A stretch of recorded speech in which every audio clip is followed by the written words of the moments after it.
in way of people being accused of sexual harassment was the Alabama. Right. Pause. Because why were people being like, Roll Tide?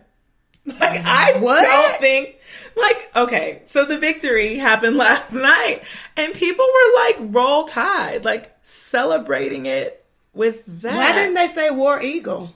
That's in Alabama. Auburn. I don't know. I was just like, what? The internet. Those are not fools. Even connected. Like, why? Yeah, maybe they're just proud to be from Alabama, so all they could shout out was Roll Tide because of Alabama. Yeah. Okay, so stupid. And Alabama has red colors, which is not democratic. So they're just trying to relate in the best way that they can. Oh, Lord. So it was cool because, Roy Moore had been accused of approaching young girls when he was in his 30s. 13 and 14-year-old girls, right? Yes. So many allegations had been made, and he had not done anything to defend these claims, to defend himself against Yet these he did claims. Cling to the Lord. And that's so Republican Christianity is the most frustrating thing to me. It's so frustrating. It is just one, and it's almost one of those when you speak to non-believers. Oh yeah, they feel like every Christian feels like that. They do, and I do. I know that it's a trick to continue to perpetuate this chaos amongst Christians and to keep steering people away from the faith. But I was just like, this is too deep. We can't talk about this part right now. But I was just so annoyed with, his wife talking about they know Jewish people. Like it was so the most embarrassing undertone and racist type. It was just bad. So we are excited about Alabama. Yeah, Doug Jones ended up winning. He did. I'm going to be honest with you, and please don't pick at me, but honestly, I teared up. Did you? When Doug Jones won. Oh my and let me tell you why. Because I felt like I just felt like what I believe in my heart about people was confirmed through that. I was like, I knew that the morally upright Christians or believers, or just people, I don't even care what you believe in, but the morally upright people would prevail. And it just made me feel like about time. Yeah. Like I'm ready for humanity to like show up at some point. Yes. And Steve Harvey brought up a very good point. At any point, at the point at which you're supporting a party so strictly that it overshadows your moral beliefs. Yeah. That's a problem. Like that's the problem with the U.S. Yeah, that's crazy. So you have just thrown everything out the window. You wouldn't trust this guy with your daughter, 21-year-old daughter, or 13, right? So I'm sorry, I started thinking about Trump. Trump. I know, but like if you wouldn't want, you would be very upset if Donald Trump said to your wife, right, "Let me grab you by the pee." Like, it's just, I don't understand. And all of it should be unsettling. Exactly. Your own or anybody else's. Like, why are we not? And I didn't discuss politics with students in my classes. That's not, but the histogram, I think it is, that explains like the percentage of sex and race that voted for Moore versus Jones. And I mean, this was I hate when I'm explaining race and I'm like, if it's white, you say Caucasian, like, because I don't call people Caucasians. I actually call them white. Yeah. So, anyways, it was a young lady, was like, yes, I'm embarrassed to be white again. Like, she saw the stats. So the stats read, for Moore, 74% white men, for Moore, and Moore is the molester.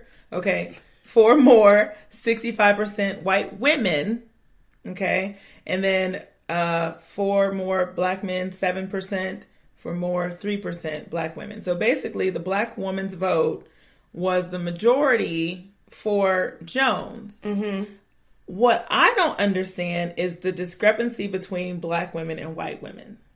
Right. Because a woman, period, should never... Now, we'll talk about men later, because you know how I feel about some of these men. Yes, I do, Lord.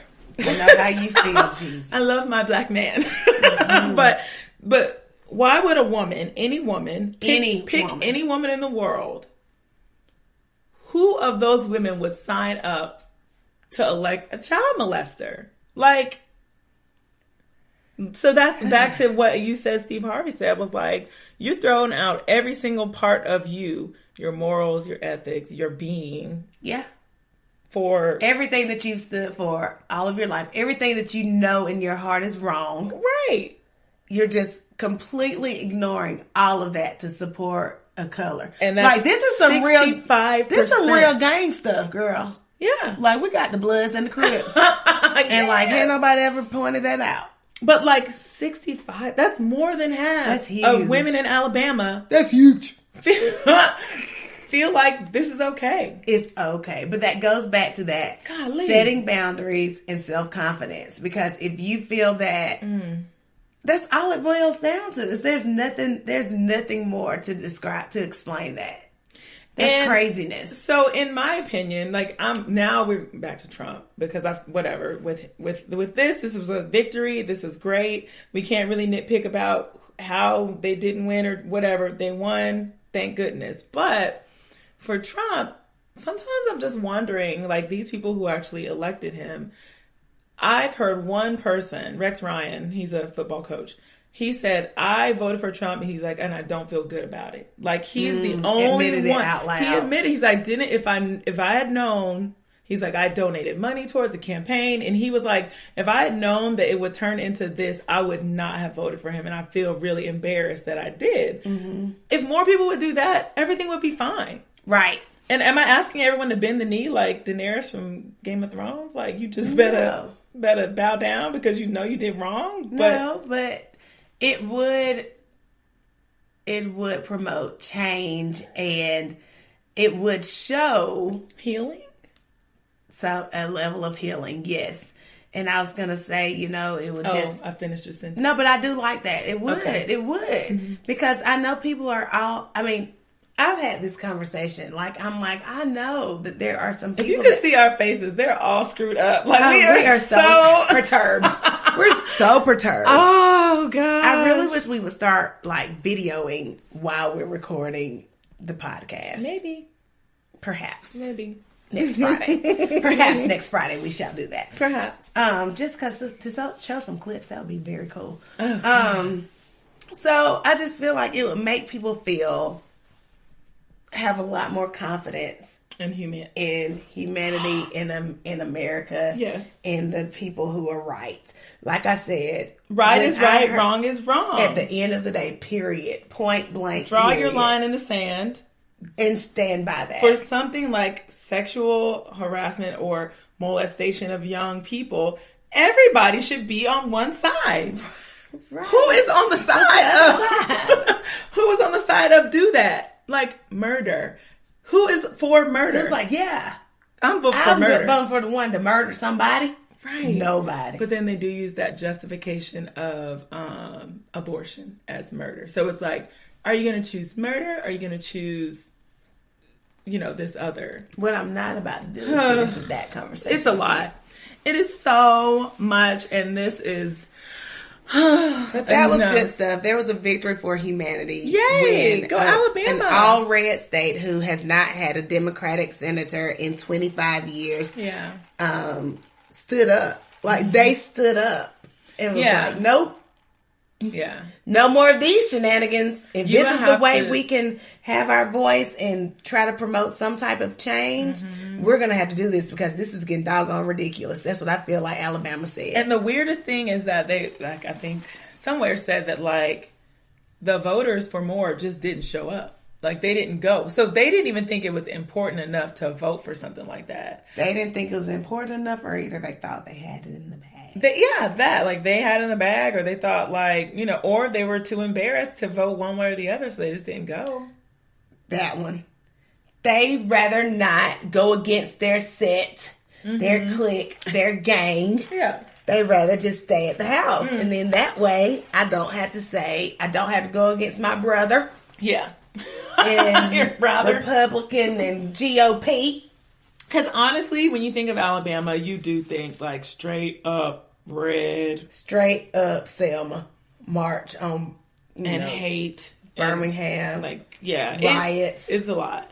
Like when my husband has to drive down there, through there. Dog attacks. Yeah, it's like, don't stop. Just stay on 20 and keep going. Like, what's crazy is we stopped in Birmingham.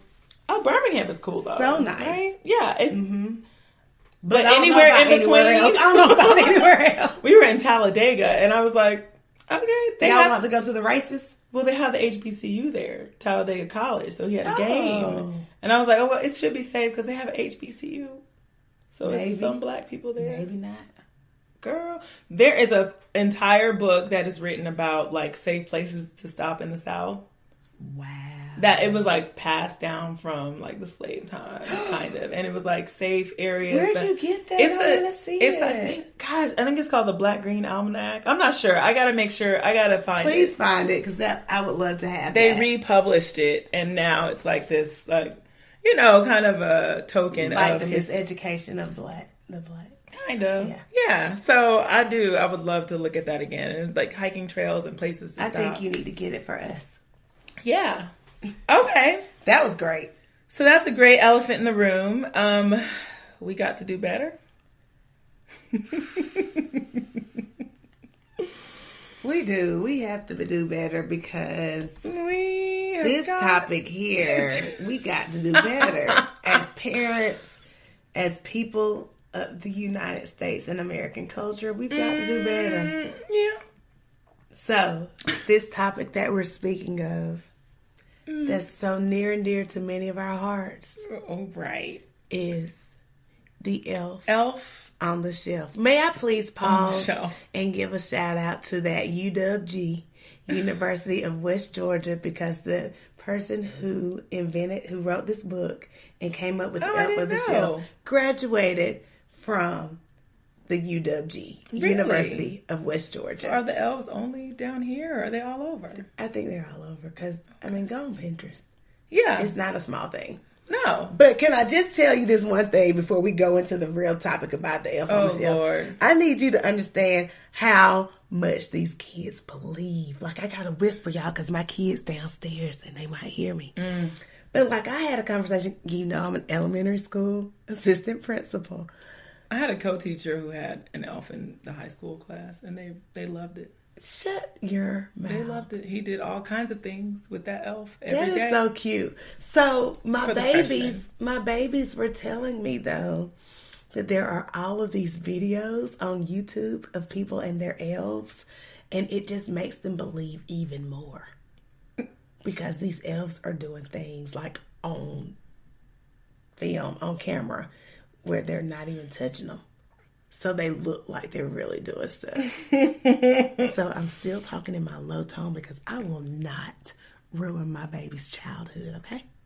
Well, I tried to ruin my... You clearly did. My middle school son's Please tell us childhood. About your family experience. So we've been doing the elf forever, and we're kind of over it, okay? Girl, because it's easy to get over, Lord. Because he's in middle school, and... But he said he wanted him to come back. Well, let me tell you.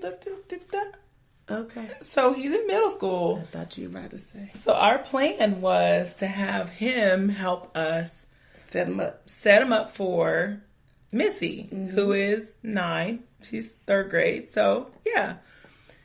So then when I asked him about it, I was like, do you think the elves are going to come back? And it was just me and him in the car. And he was like, of course. Oh, I love him. And so I paused because me and World Famous really thought that he was over it. Like that he definitely. So don't ruin his innocence. He flips it on me and says, and where's your elf? Like he thought that my elf would still be with me my whole life. But your elf needs to watch you. He's right. Well, I told him that the elves were established in 2000 and I was already born, so I didn't get one. So that was so smart. I gotta use that. I gotta get on top of it. I mean, he's a smart boy, so I have to be smarter. You do.